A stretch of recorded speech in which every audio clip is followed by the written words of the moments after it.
Hi everybody, welcome again to Fostering Língua, one more time. Hoje o tópico é sobre o uso do inglês no mercado de trabalho.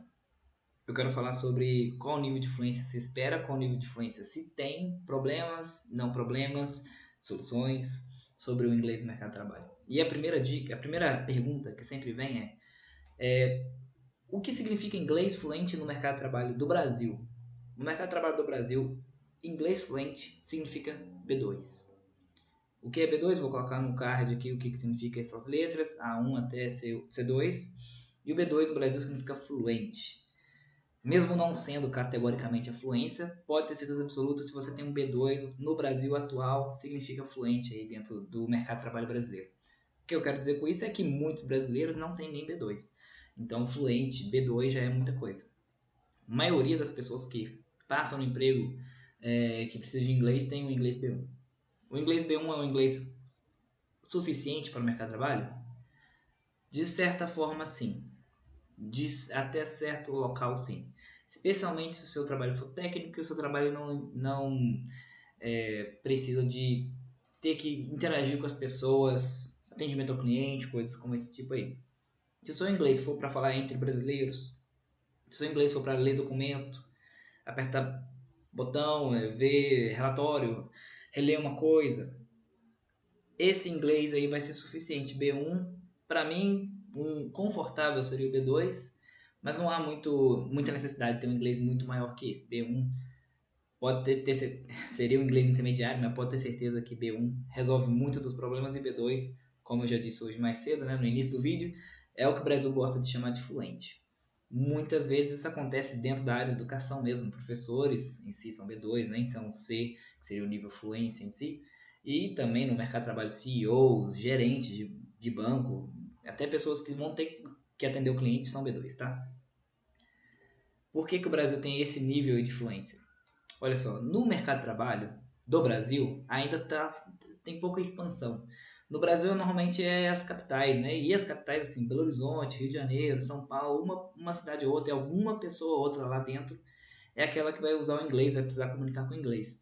Então não há uma necessidade muito grande do mercado de trabalho brasileiro ter que usar o inglês. Está crescendo. Então eu diria que daqui a 10 anos, 15 anos, o inglês seja assim muito mais pedido do que é hoje. E até as pessoas que colocam o inglês intermediário teriam que aumentar o nível delas para conseguir continuar, né? E conseguir fazer o que diziam que fariam. Então é isso. Esses são os níveis em si, que no Business English, né, no inglês do mercado, precisa. E um dos problemas em relação a essa medida é que a medida em si já é um pouco controversa, mas especificamente para quem fala línguas derivadas do latim, como o português, né? Português, francês, italiano, romeno e espanhol. Todas essas línguas aí derivam do latim. Por quê? A formação do inglês o inglês é uma língua germânica, um pouco de viking, um pouco ali do pessoal ali do norte, viking com alemão, com holandês, com tudo mais, e muito francês. O inglês atual é uma junção de muito, mas muito francês, mas no inglês a gente tem uma diferença de casta dentro do uso da língua. E palavras que vieram do latim são consideradas palavras raras ou chiques no inglês. Por exemplo, a palavra intelligent. Qualquer brasileiro fazendo inglês básico sabe falar intelligent. I am intelligent. Mas essa palavra é uma palavra específica muito rara do inglês. Quem fala intelligent no inglês, pelo menos se percebe essa pessoa falando como um inglês muito avançado já. Homogeneous. The liquid is homogeneous. O líquido está homogêneo. Quase tudo veio do latim aqui. Quem é que fala the liquid is homogeneous? É químico, formado na faculdade. Você vai na rua, fala com a pessoa homogeneous, ele nem entende o que tá falando, tá achando que tá falando de homo, people. Sei lá, não sabe o que tá falando. Então, o fato da nossa, por exemplo, velocity. Todo brasileiro entende que velocity, wow, the car, so much velocity, very velocity. Tá vendo? Uma frase que tá quebrada, mas tá usando a palavra muito chique. E isso causa essa estranheza. É muito difícil para quem é fora do Brasil entender o nível realmente do brasileiro, porque falar uma palavra velocity, nossa, essa palavra é rara demais, essa pessoa sabe muito inglês, mas falou very velocity, que tá errado, né? Tá uma frase que tá com construção errada. E isso que acontece no dia a dia no Brasil. Uma frase toda quebrada, com palavras muito raras, gramática quebrada. E faz o business English do Brasil ser isso. Brasileiro conversando com brasileiro consegue falar muito bem. Brasileiro conversando com estrangeiro consegue ter uma outra palavra que parece muito difícil, muito diferente. E quando é inglês técnico, ou seja, inglês de ver o relatório, inglês de escrever um e-mail, mais ou menos, mas relatório, ver a palavra específica lá do seu trabalho específico, aí consegue tranquilo, mas quando é atendimento ao cliente, aí as coisas desandam bastante. É isso. Para mim, para mudar essa questão, né, de aumentar o business English, precisa ter estudo. Não diria que ter business English focado só é a solução aqui no Brasil. Acho boa.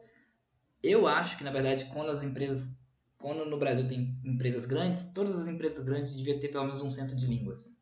Não vou dizer que tem que ter muita gente, não, mas tem que ter um centro de línguas. Tem que ter um lugar lá dentro da empresa. Seria o meu, para mim, seria o futuro, o ambiente perfeito. A empresa existe e ela vai para o centro de línguas toda vez que tiver que revisar um e-mail, toda vez que ter que passar um relatório para o centro de línguas, uma pessoa, um departamento, não sei, faça um proofreading, né? Relê aquilo ali para ver se está tudo certo e manda. E esse centro também daria aulas de línguas para o pessoal lá. Isso seria para mim o melhor dos cenários, o cenário mais utópico. Não é uma realidade muito comum aqui no Brasil, é quase muito raro de ver isso aí, mas espero que aconteça isso para frente, porque a gente realmente precisa disso no Brasil. Para mim, se a maioria das pessoas que precisam lidar com inglês no Brasil fossem B2, isso já está mais do que o suficiente. Não ia ter nenhum problema tendo atendimento ao cliente. Mas, tendo B1, tranquilo com o inglês técnico, o inglês do dia a dia, falando com brasileiros e tendo que fazer coisas que usam aquelas palavras técnicas que são fáceis porque nós usamos, né? As palavras técnicas são palavras que existem do Brasil. Por exemplo, uma palavra aqui, ó, concentration. Tranquilo, você entendeu o que eu falei, porque essa palavra veio do latim, é uma palavra técnica e chique, mas o Brasil já sabe pelo fato de concentração, vir do mesmo lugar, né? Só isso por hoje, até mais, see you guys next time.